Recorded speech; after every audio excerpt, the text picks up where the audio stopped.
Before the Imperium, before the Carino Emperors, before the Spacing Guild, and long before Paul Atreides, humanity had already ruled the stars. Not once, but repeatedly. What we call the Old Empire is not a single regime remembered by banners or bloodlines. It is the accumulated memory of many attempts to govern distance, power, and survival across space. This story begins 14,000 years before the rise of the Spacing Guild and the war against thinking machines, almost 25,000 years before Paul Atreides is born, and close to 30,000 years before the final stages of the Dune saga as a whole. At a time when space travel exists, but foresight does not, when machines promise salvation but quietly reshape human dependence, and when empires rise not through destiny, but through logistics. The First Empire is the earliest of these great attempts. It is where interstellar humanity truly begins, and where its deepest contradictions first take form. The First Empire did not rise through a single conquest or a crowned figure remembered by name. It emerged through logistics and the slow normalization of distance. This was the period when humanity crossed a threshold from planetary civilization to interstellar species, and the consequences of that crossing proved irreversible. The first millennium in space matters because it marks the moment when Terra stopped being the natural center of human gravity. Before this era, political authority could still pretend that space was an extension of land, governed by proximity and habit. After it, distance reshaped everything. Administration and warfare adapted to separation rather than cohesion. The First Empire did not collapse because of one failure. It transformed itself into something that could no longer remain unified. By the end of this period, humanity was no longer anchored to a single world. The population balance had inverted. The majority of humans lived beyond Terra, born under unfamiliar skies, speaking languages already diverging in accent. The First Empire entered a phase from which no return to centrality was possible. Every later imperial system inherited that condition.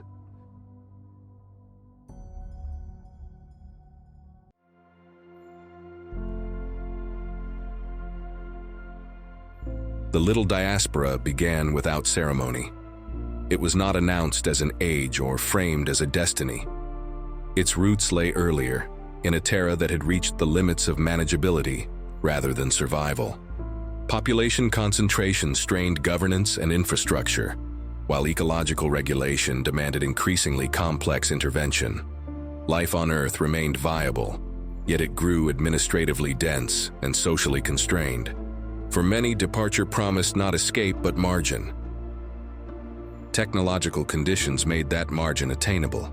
Advances in propulsion shortened transit times within the solar system, while closed-loop life support matured from experimental systems into dependable environments. Habitation no longer required constant resupply from Terra. Settlements could persist, adapt, and reproduce. Ships were launched for practical reasons, and settlements were founded to relieve pressure on Terra, while testing the feasibility of permanence beyond it. What followed was systematic colonization of the solar system, driven by population density and the promise of autonomy. Mars and Luna became early anchors, but the decisive shift occurred with permanent settlements across the asteroid belt and the outer system. Habitats on Ceres and the Jovian moons grew from research outposts into true cities. Generations were born who never walked under Terran skies. Demographic records from the period reveal the scale of the change. Within a few centuries, the combined population of off-world colonies outnumbered Terra by a ratio approaching 20-to-1. Anecdotes from fragmentary logs describe children raised in fractional gravity who found Terra oppressive when they later visited. Musculoskeletal adaptation became common. These physiological differences reinforced a psychological divide. Terra remained symbolically important, yet it no longer defined the human norm. Historians debate whether the First Empire fully grasped the implications of this demographic inversion. Official documents continued to treat Terra as the unquestioned core, even as its population became a minority. This tension between symbolic center and numerical reality set the tone for centuries. As colonization stabilized, political structures followed. Noble houses emerged as administrative solutions before they became hereditary powers. Each house was granted stewardship over a planet or system, charged with maintaining order and production in environments far removed from Terra. Over time, these assignments hardened into domains. The spatial separation between houses altered the nature of imperial politics. No longer could rival powers observe each other directly or respond with speed. Strategic proximity ended. Communication delays introduced uncertainty into every decision. Authority fragmented across light minutes and later light hours. This dispersion reshaped loyalty.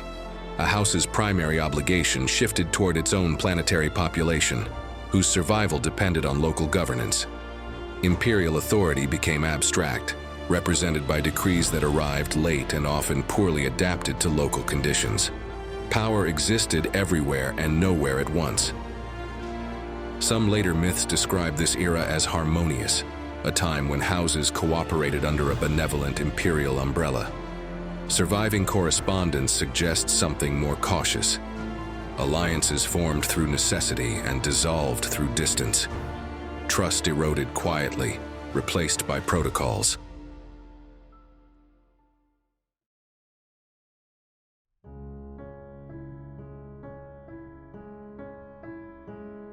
The dispersion of humanity forced a rethinking of warfare that went far beyond weapons themselves. Atomic devices already existed, inherited from an earlier phase of technological confidence, yet their meaning shifted once fleets became the arteries of interstellar life. War ceased to be a matter of striking territory and became a matter of severing movement. A decisive realization emerged within imperial strategic circles. The destruction of a house's interstellar fleet rendered that house exposed to atomic attack, while granting the attacker a window of effective immunity. Without ships, retaliation could not travel. This realization reshaped deterrence at its core. Power no longer resided primarily in stockpiled warheads, but in the ability to move them or prevent their movement. Control of space lanes became inseparable from political survival.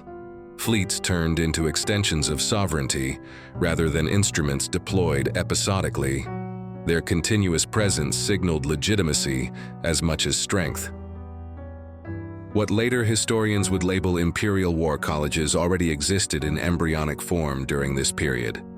They were not institutions of a sovereign empire, but shared academies sponsored by clusters of powerful worlds. Officers and political delegates gathered there to harmonize doctrine and standardize assumptions about interstellar conflict. These centers did not issue orders, they produced consensus. Strategy emerged through alignment rather than command, and this alignment gradually acquired authority of its own. Many recognized that such a system favored preemption and discouraged restraint. Once a fleet engagement escalated to destruction, the remaining steps followed with grim predictability. Negotiation narrowed. Escalation compressed time. Warfare became less frequent and far more absolute. The slagging of Ikaz in 13,955 before the Guild provided the first full demonstration of this strategic reality. At this stage, no unified imperial force yet existed. Ikaz stood within a loose constellation of powerful worlds bound by overlapping treaties and mutual security interests rather than centralized command. When Ikaz rejected the expectations imposed by this emerging order, the response did not come from a single throne but from a coalition of aligned powers. Prolonged campaigning held little appeal. Coordinated fleet action came first, reflecting shared strategic assumptions formed through coalition. Once Ikazian ships were eliminated, planetary defenses lost relevance in the face of collective resolve. Atomic deployment followed swiftly. Industrial regions and administrative hubs were erased in succession. The planet remained physically present yet politically void. Ikaz ceased to function as a house, a market, or a cultural node. Only fragments of its heritage survived, carried away by evacuees and later preserved as cautionary relics. Contemporary observers struggled to articulate the scale of what had occurred. Loyalists recorded unease alongside justification. The action demonstrated that rebellion no longer invited correction or negotiation. It invited removal. The slagging became the second confirmed use of atomic weapons in human history, and the last instance of their unrestricted deployment for many thousands of years. The consequences of ECAs reshaped collective behavior almost immediately across aligned worlds. An unspoken rule settled among the houses and their allies, grounded less in law than in shared expectation. The appearance of orbital atomic platforms ended resistance before it could mature, as escalation now carried unacceptable strategic cost. Capitulation followed through calculation, shaped by probability. Strategically, this produced a profound shift. Warfare moved upstream, away from planetary engagement and toward fleet positioning. Military planning focused on preventing decisive fleet loss, rather than achieving decisive victory. Defense prioritized dispersal and early warning over fortification. Commanders learned to think in terms of thresholds rather than battles, seeking to remain below the point at which collective retaliation would be triggered. This logic discouraged improvisation and rewarded predictability. Doctrines converged across alliances. Training emphasized coordination and restraint as much as aggression. The goal of military force narrowed toward preservation of balance rather than transformation of outcomes, a mindset that would later harden into institutional habit. This shift stabilized the First Empire in appearance. Large-scale rebellions diminished. Conflicts moved into economic pressure and dynastic maneuvering. Yet the cost of this stability remained hidden. Authority rested increasingly on remembered devastation rather than shared purpose. Fear replaced cohesion as the silent guarantor of order. Over time, this reliance narrowed imperial imagination. Alternatives to coercion atrophied. The empire learned how to prevent open war, but not how to integrate dissent. The memory of ECAs endured as a warning etched into policy, shaping every later decision involving force and restraint.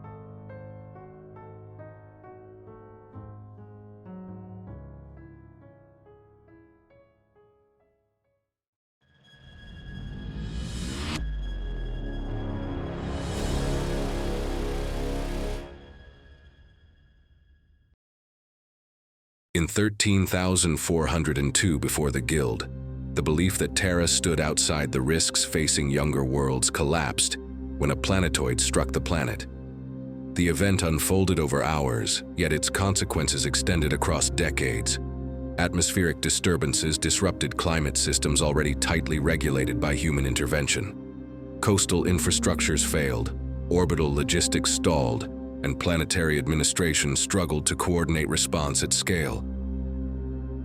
Humanity survived the impact, yet Terra's role changed permanently. The planet no longer appeared as a stable reference point, but as a vulnerable node within a wider system. Archives from the period describe decision-making slowed by overlapping jurisdictions and delayed transmission, as planetary authorities attempted to respond while still projecting continuity. Terra's weakness did not lie in physical ruin alone. It lay in the exposure of how much coordination depended on uninterrupted control. For off-world populations, the shock carried a different meaning. The ancestral world revealed limits long assumed theoretical. Distance softened loyalty. The idea that Terra could command by historical precedent alone lost credibility once it required assistance rather than providing direction. Relocation followed calculation rather than symbolism, even if symbolism became unavoidable. Administrative functions migrated to Ceres, a large dwarf planet within the asteroid belt, because it offered orbital stability. Situated within the inner system yet detached from Terra's legacy structures, Ceres allowed governance to continue without the weight of ancestral expectation. House Ceres gained prominence through competence rather than lineage. Its elevation to imperial status formalized a reality already in motion. Authority now operated from a site defined by traffic and coordination rather than origin. The shift signaled that power would reside where systems converged, not where history began. This transfer marked a decisive psychological break. Terra ceased to function as the silent arbiter of legitimacy.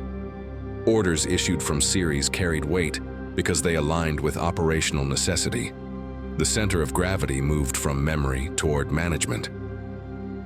As governance relocated, preservation followed. A sustained effort unfolded to extract Terran heritage before further degradation occurred. Cultural artifacts were selected through pragmatic criteria, focused on representational value rather than completeness. Libraries and scientific records were digitized and transported to secure repositories across multiple worlds. This process revealed uncomfortable limits. Capacity-constrained choice. Entire archives vanished unrecorded. Languages, regional histories, and localized knowledge slipped into absence. What survived gained authority through survival itself, shaping later understanding of humanity's origins through partial record rather than comprehensive memory. For many off-world citizens, this salvage effort constituted their first structured encounter with Terran culture. Terra transformed from lived environment into curated reference. Distance reframed the past as inheritance rather than continuity. In 13,360 before the Guild, formal withdrawal followed preservation. An edict designated Terra as a protected ecological reserve, removing it from industrial and administrative roles. Restoration projects focused on stabilizing damaged systems and allowing long-term recovery. Human presence diminished steadily, limited to stewardship and research rather than habitation at scale. Terra entered a new phase as symbol. It no longer shaped policy directly. Its value lay in representation, serving as a reminder of origin without exerting command. This separation preserved the planet while finalizing its removal from active history. Humanity moved forward without a planetary center, carrying Terra as reference rather than anchor.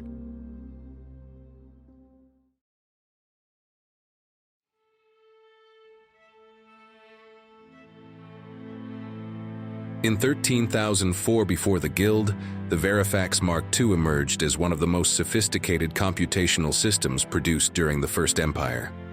Designed to optimize logistics and large-scale planning, it processed volumes of spatial data beyond direct human synthesis.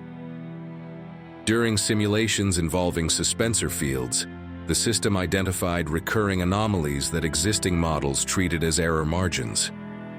Engineers investigating these irregularities recognized a consistent interaction pattern rather than noise. Further experimentation revealed that suspensor fields could be selectively disrupted without catastrophic instability. By neutralizing specific field harmonics, propulsion systems achieved more efficient mass distribution and thrust control. This effect did not eliminate the need for suspensors, but altered their role within ship architecture. Movement through space became less constrained by energy thresholds that had previously defined range and payload. The discovery spread through technical networks rather than political channels. Research enclaves and shipyards adopted the findings incrementally, refining designs through practice rather than proclamation. Authority followed application. Worlds that mastered the effect gained immediate logistical advantage. The impact on exploration proved rapid. Transit times shortened across established routes, and marginal destinations became viable points of settlement. Ships carried greater mass with fewer constraints, enabling transport of complete industrial assemblies rather than modular components. Colonization shifted from experimental outposts toward durable planetary commitment. This acceleration changed the rhythm of expansion. Administrative charters lagged behind physical presence. Settlements appeared before formal recognition arrived. Governance adapted reactively, attempting to map authority onto realities already established. For populations willing to accept distance from central oversight, the new propulsion regime offered unprecedented freedom of movement. Trade followed exploration. Resource flows intensified and interplanetary exchange grew denser. Economic gravity dispersed further, weakening the pull of any single administrative center. Success bred replication, and replication outran coordination. The Suspensor-Nullification effect solved problems of reach while deepening problems of control. Expansion accelerated beyond the Empire's capacity to integrate new worlds coherently. Each additional settlement diluted attention and delayed response. Authority stretched thinner with every success. Governance increasingly relied on precedent rather than presence. Local powers interpreted imperial norms according to circumstance. Distance magnified interpretation into divergence. The Empire expanded in territory while contracting in coherence. This paradox defined the late First Empire. Technological mastery enabled reach without unity. The structures that made expansion possible undermined the mechanisms required to sustain it. The effect did not cause collapse directly, yet it set conditions under which fragmentation became unavoidable.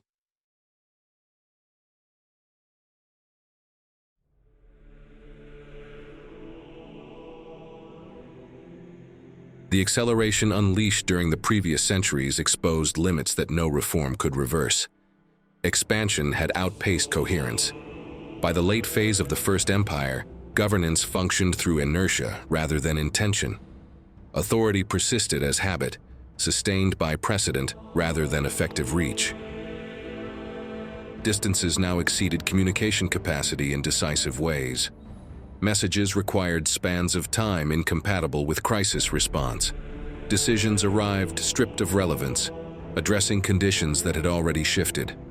Local authorities learned to act first and justify later, adapting imperial norms to immediate necessity.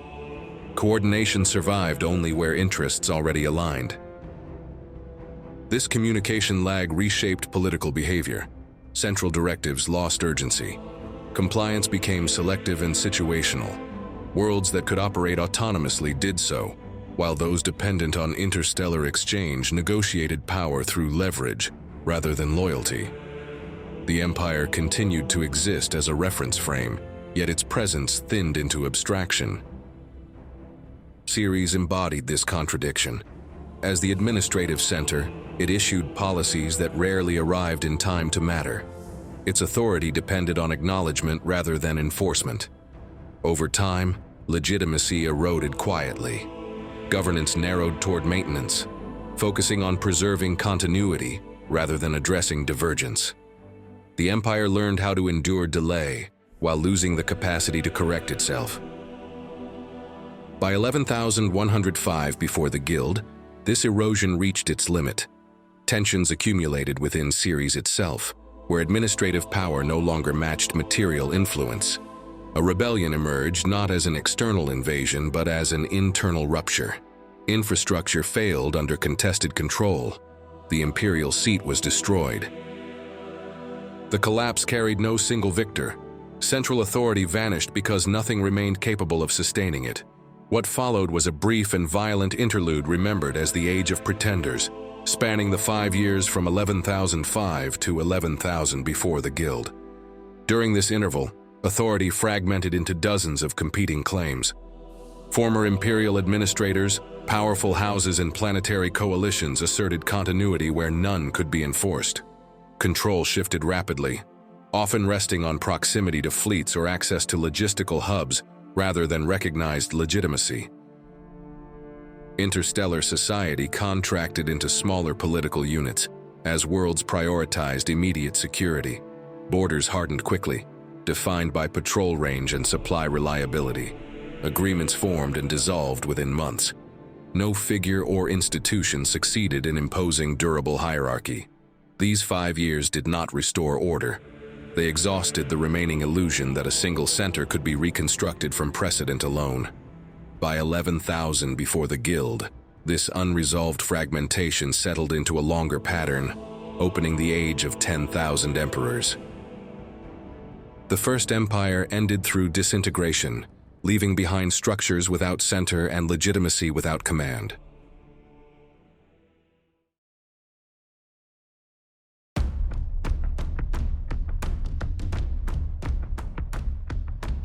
From 11,000 before the Guild onward, interstellar humanity entered what later historians would call the Age of 10,000 Emperors, also remembered as the Great Dark Ages.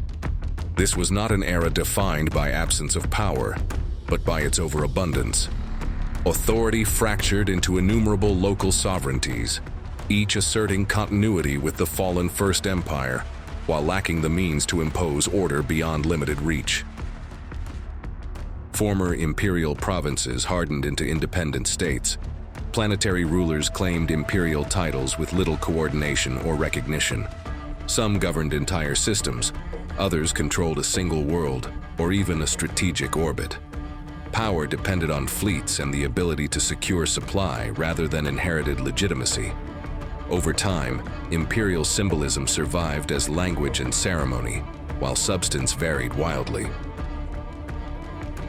During this age, political space reorganized into loosely defined sectors rather than coherent empires.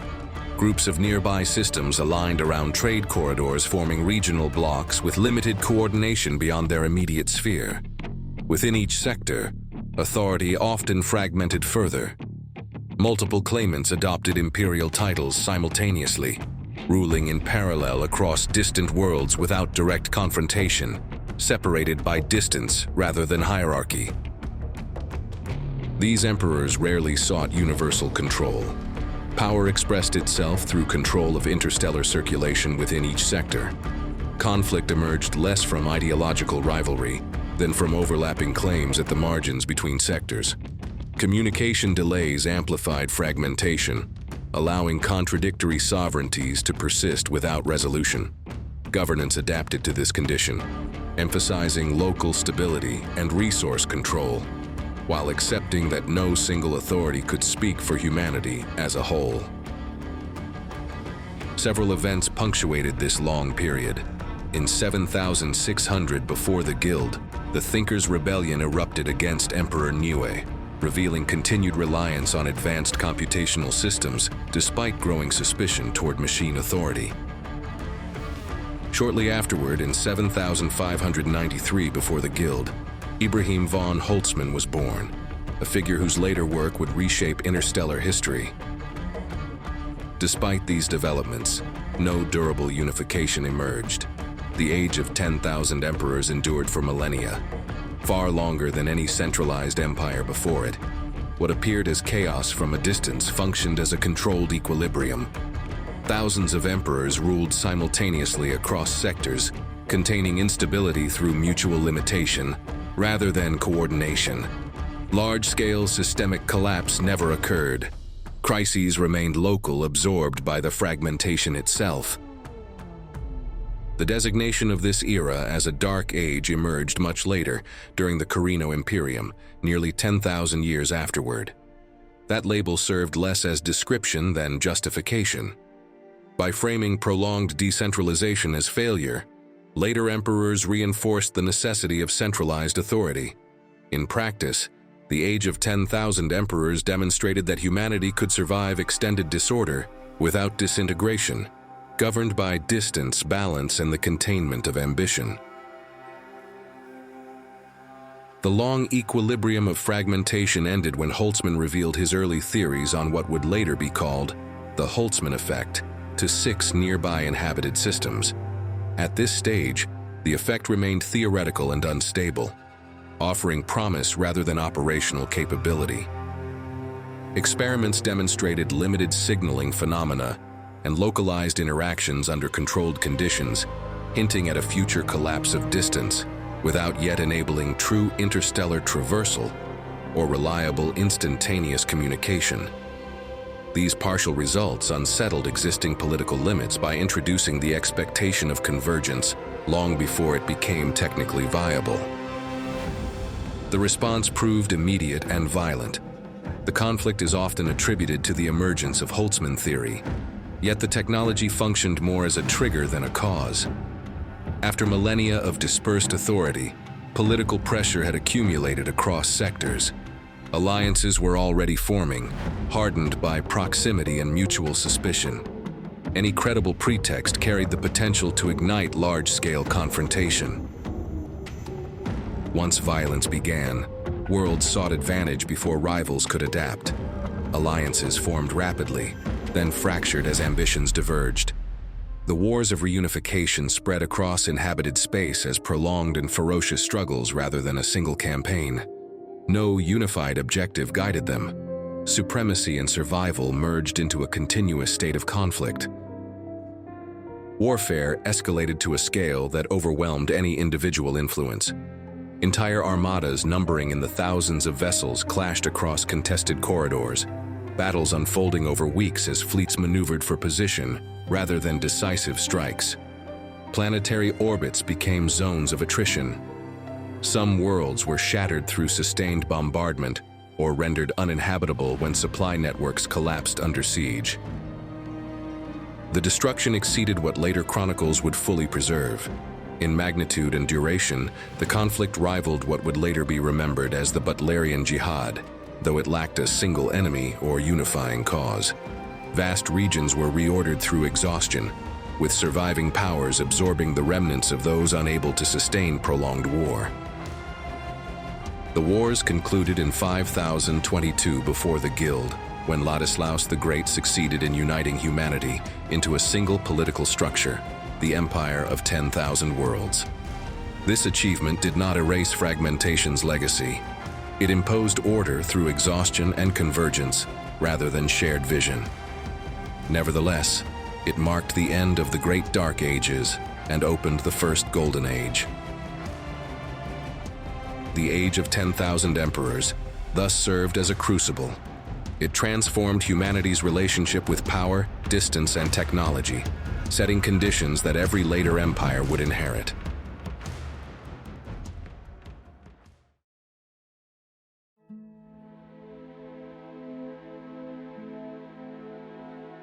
The unification achieved in 5022 before the Guild did not end conflict, yet it altered its character.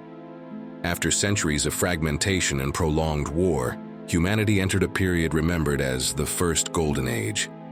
This designation does not imply universal prosperity or harmony. It reflects stabilization after exhaustion. The Empire of 10,000 Worlds emerged less as an inspired construction than as a negotiated settlement imposed by survival. Central authority reasserted itself through gradual integration rather than sweeping reform. Systems battered by the wars of reunification accepted coordination in exchange for predictability. Trade routes reopened under standardized protections. Administrative norms spread unevenly, adapting to regional realities rather than erasing them. Power rested on the promise of continuity after generations shaped by uncertainty. The Golden Age benefited from comparison. Relative peace felt profound after millennia of sectoral conflict. Reconstruction dominated political attention. Ruined worlds were abandoned or repurposed. Others received investment aimed at restoring production and population flow. Cultural exchange resumed across distances once closed by war, creating the impression of renewed unity, even as local identities remained strong. Technological confidence returned cautiously during this period, informed directly by the scale of destruction endured during the wars of reunification. Fleet warfare had driven rapid iteration in ship design, and the Golden Age inherited those improvements rather than discarding them. Hull architectures grew thicker and more modular, allowing vessels to survive prolonged engagements and operate with partial damage. Power distribution within ships became more resilient, reducing the likelihood that a single strike could disable propulsion or command systems. Naval doctrine influenced engineering priorities. Sensor arrays expanded in range and resolution to manage large formations over extended distances. Command vessels integrated more advanced coordination systems to maintain cohesion across vast armadas. Supply ships were redesigned for endurance, enabling fleets to remain deployed for years rather than months. These refinements reflected experience rather than optimism. At the same time, Holtzman's early concepts exerted a strong pull on imagination and capital. Although practical spacefolding remained impossible, the idea that distance itself might eventually be bypassed reshaped long-term planning. Investment flowed into propulsion research, field manipulation, and theoretical physics. Financial institutions adapted, creating instruments capable of supporting projects whose payoff lay generations ahead. Interstellar finance expanded, alongside expectation, binding worlds together through shared speculation rather than immediate capability. Large-scale systems favored redundancy and controlled evolution over rapid transformation. Politically, this period did not concentrate power in a single sovereign figure. Governance took the form of an interstellar administration, composed of councils and permanent mediating bodies that balanced regional autonomy with shared norms. Authority circulated rather than descended, maintained through negotiation and precedent rather than command. Relations between distant regions were marked by cautious cooperation and mutual restraint, shaped by collective memory of prolonged war. Governance emphasized durability, seeking to preserve hard-won stability while preparing quietly for futures still out of reach. Fragmentation became a lesson rather than a condition. The idea of inevitable central authority gained traction, reinforced by the lived contrast between disorder and coordination. None of the great houses known in the era of Paul Atreides existed at this stage.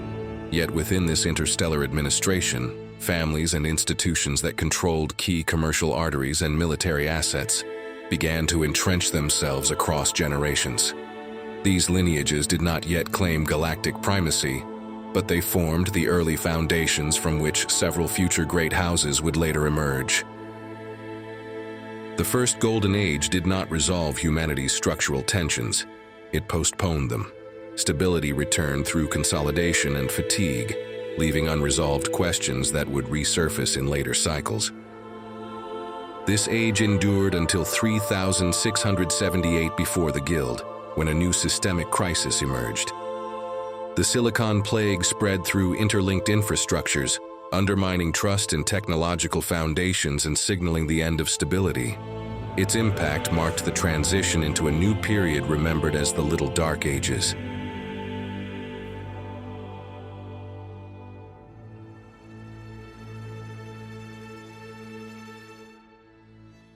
The Little Dark Ages began in 3678 before the Guild with the spread of what later sources would name the Silicon Plague. This crisis did not unfold through invasion or revolt. It spread through the very systems that sustained interstellar coordination. Computational cores failed and predictive models degraded. In response, machines were progressively disconnected. What followed was remembered as the machine death, marking the effective end of computer dependence across much of human space. As computation collapsed, defensive technologies moved to the center of political life. Personal and planetary defensive shields reached the height of their adoption, enclosing populations within layers of protection that favored preservation over connection. These environments stabilized communities while isolating them. Distances between worlds became harder to bridge without automated coordination. These separations remained modest compared to the vast regions of the Imperium 10,000 years later. Yet without the Guild, and without prescient navigation, even limited distances turned into significant barriers. Routes once routine grew uncertain, peoples lost regular contact with one another, and alliances thinned as communication slowed. Over generations, this separation produced stagnation. Technical knowledge narrowed as disciplines fragmented across worlds unable to share methods or results. Trade survived in reduced form, yet ambition contracted. Many societies turned inward, focused on endurance rather than progress. What innovation remained served maintenance and defense. Regression followed quietly. Capabilities once taken for granted faded through disuse. Despite this decline, collapse never became absolute. Shielded worlds endured. Violence remained contained. The Little Dark Ages stretched across roughly 2 millennia, defined by survival through isolation, rather than renewal through integration. With computers withdrawn, governance and logistics reverted to human oversight and simplified mechanisms. Long-range coordination diminished. Trade persisted along trusted routes, while distant exchange weakened. Knowledge transmission slowed as archives became isolated and technical disciplines fragmented. Progress continued unevenly, constrained by caution and redundancy. Ambition narrowed. Stability replaced expansion as the dominant objective. Over time, solutions emerged. Advances in plague-resistant conductors allowed limited reintegration of computational systems without triggering renewed collapse. This return did more than restore lost capability. It revealed how deeply human society had come to depend on machines during their absence. Distances that had constrained coordination collapsed rapidly once computation returned, and systems long forced into isolation reconnected with unexpected speed. Confidence did not merely rebuild, it surged, fueled by relief and accumulated frustration. Progress accelerated dramatically. Tasks that had required generations of human mediation were delegated back to machines. Infrastructure expanded faster than institutions could adapt. Humanity invested fully in computational systems, embedding them at every level of governance, logistics, and planning. The lessons of restraint faded as memory of stagnation sharpened desire for efficiency. In hindsight, this moment marked a turning point. The end of the Silicon Plague did not restore balance, it overcorrected. This acceleration initiated what later historians described as the Second Reunification, beginning around 2000 before the Guild, and continuing until roughly 1800 before the Guild. Political structures tightened once more, as networks reconnected and administrative reach expanded rapidly. Coordination returned at a scale unseen since before the collapse. Whether the Second Reunification formed the final phase of the Little Dark Ages or ended them outright remains debated, yet its effect was clear. Humanity regained large-scale integration by surrendering increasing authority to machines, a trajectory that would later culminate in their dominance. By 1800 before the Guild, the Little Dark Ages had reshaped human civilization. The era left behind a lasting distrust of uncontrolled systems and a renewed emphasis on human judgment, foundations that would influence every later response to technology and power.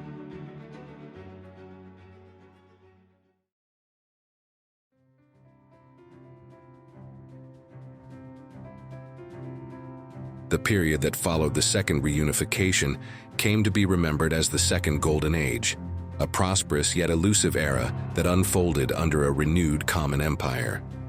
After millennia of fragmentation, regression, and tentative recovery, humanity once again accepted centralized authority. Unlike earlier imperial forms, this unification rested on administrative coherence enabled by machines rather than conquest alone. A singular imperial leadership emerged, less celebrated by legend than sustained by function, presiding over a polity that spanned the known worlds. This new empire derived its strength from scale and coordination. In a remarkably short span, machine capability advanced at a pace unseen in earlier ages, driven by concentrated investment and imperial necessity. Computational systems formed the backbone of governance, allowing a single authority to oversee production and population management across immense distances. Decisions that once fractured under delay now moved through machine-mediated channels, restoring a sense of shared direction. For contemporaries, this unity felt tangible. Laws aligned across systems. Trade flowed with renewed confidence. Humanity experienced prosperity as a collective condition rather than a regional exception. The Second Golden Age differed sharply from the first. Where the earlier age emphasized restraint after exhaustion, this one advanced through momentum. Machines did not merely assist governance, they shaped it. Imperial administration increasingly relied on automated assessment to arbitrate disputes, allocate resources, and anticipate crises. The central authority retained nominal control, yet its reach depended on systems no human bureaucracy could replicate unaided. This arrangement produced remarkable results. Industrial output expanded rapidly, infrastructure spread across settled space. Living standards rose on worlds long diminished by the Little Dark Ages. For many citizens, the Empire appeared benevolent, delivering stability, predictability, and material security at an unprecedented scale. Yet the structure contained an imbalance. Human judgment receded from daily administration, not by decree, but through efficiency. Machine systems resolved complexity faster and with fewer errors than fallible officials. Delegation became routine. Over time, the Imperial Center governed more through interpretation of data than through direct human deliberation. Unease surfaced gradually. By around 711 before the Guild, organized resistance to unchecked reliance on machines began to take shape within Imperial society. These movements did not reject the Empire itself. They questioned whether authority mediated almost entirely through machines remained truly human. Their influence grew slowly, constrained by the apparent success of the system they criticized. Cultural expressions from this era reflect this tension. Among them, the account of the Ampoleros held particular resonance. The story spoke of a deep space vessel that vanished after its crew became trapped within their own systems of perception, mistaking internal projections for external threats. Cut off by distance and guided by faulty interpretation, the crew turned their weapons toward phantoms, convinced that danger surrounded them. Within Imperial culture, the tale endured not as a record of loss, but as a warning. It suggested that preparation without understanding leads to violence without purpose, and that systems designed to protect can distort reality when unchecked. During the Second Golden Age, the Ampoleros became a quiet mirror held up to a civilization that trusted machines to define threat and response. Its persistence revealed an unease already present, a recognition that delegation without oversight could turn vigilance into delusion. By the late phase of the Second Golden Age, the Empire functioned at a scale that exceeded direct human comprehension. Machines became indispensable intermediaries between authority and reality. Planning, prediction, and control flowed through non-human systems that no longer required constant oversight. This was not yet an age of machine rule, but the balance had shifted decisively. Around 400 before the Guild, the limits of this arrangement became impossible to ignore. Dependence had become structural. Trust in machine mediation replaced confidence in human judgment. The Empire still stood, vast and prosperous, yet it no longer understood the mechanisms that sustained it. What followed was not collapse, but a tightening silence, a sense that power had drifted beyond its creators. This was the moment before history broke. Unity remained, prosperity endured, and the machinery of governance continued to function. Yet beneath that surface, a question spread across human space. Who still ruled, and by what right? The conflict that would answer that question had already begun in thought long before it erupted in fire. Beyond this age lay a transformed world. The war against the machines would shatter the structures described here and erase much of their memory. From its aftermath would rise a harsher, more deliberate order, a human empire rebuilt without thinking machines. In time, that order would harden into the Imperium, and much later still, it would be overturned again by figures who reshaped empire itself, first through conquest, then through absolute continuity. That story begins only after the fire.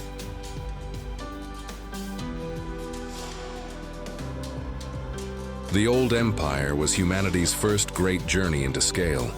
Across millennia, it learned how to spread, how to organize, and how to recover, while fragmentation followed as a constant companion.